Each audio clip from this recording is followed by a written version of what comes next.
Hi friends, அஸ்ஸலாமு அலைக்கும். இன்றைக்கி நான் கேரட் பீன்ஸை வச்சு ஒரு பொரியல் பண்ண போகிறேன். அங்கே எப்படி செய்கிறதுன்னு பார்க்கலாம். அதுக்கு நான் ஒரு பெரிய சைஸ் வெங்காயம் எடுத்து நான் கட் பண்ணி வச்சுருக்கேன். 2 கொத்து கருவேப்பிலை எடுத்திருக்கேன். 4 காஞ்ச மிளகாய் எடுத்து அதையும் பிச்சு வச்சுருக்கேன். 1/4 கிலோ கேரட், 1/4 கிலோ பீன்ஸ் எடுத்திருக்கேன். 3 முட்டை எடுத்திருக்கேன். வாங்க எப்படி செய்யலான்னு பார்க்கலாம். அதுக்கு நான் ஒரு பாத்திரத்தில் 2 ஸ்பூன் எண்ணெய் ஊற்றிருக்கேன்.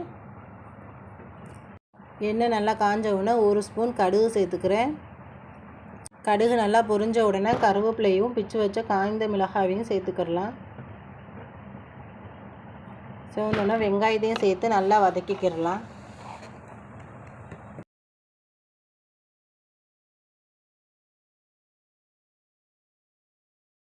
தேவையான உப்பு சேர்த்துக்கிடலாம்.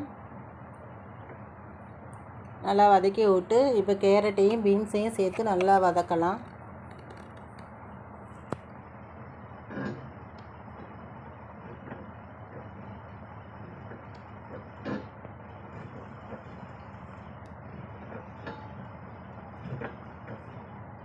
அரை ஸ்பூன் மிளகாய்த்தூள், அரை ஸ்பூன் மஞ்சள்தூள் சேர்த்துக்கிறேன்.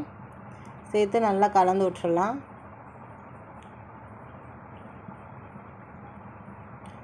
நல்லா காய் நல்லா வெந்து வந்துடணும்.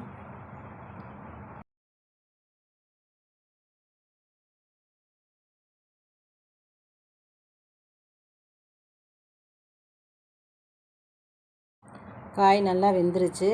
இப்போ ஒரு பாத்திரத்தில் 3 முட்டையை உடச்சி ஊற்றிக்கிடலாம். தேவையான உப்பும் போட்டு நல்லா கலந்து விட்டுறலாம்.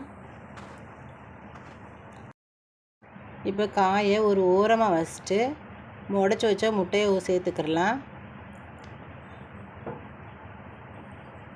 கொஞ்சம் நல்லா கிளறி விட்டுறலாம் முட்டையை.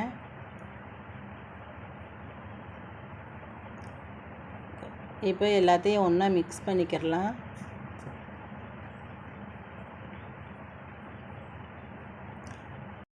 முட்டை எல்லா பக்கட்டும் சேர்கிற மாதிரி நல்லா கலந்து விட்டுறலாம். இப்போ கேரட் பீன்ஸ் பொரியல் ரெடி ஆயிருச்சு. நீங்கள் ட்ரை பண்ணி பாருங்கள். பிடிச்சிருந்தால் ட்ரீம்ஸ் vlog-ஐ சப்ஸ்கிரைப் பண்ணுங்கள், லைக் பண்ணுங்கள்.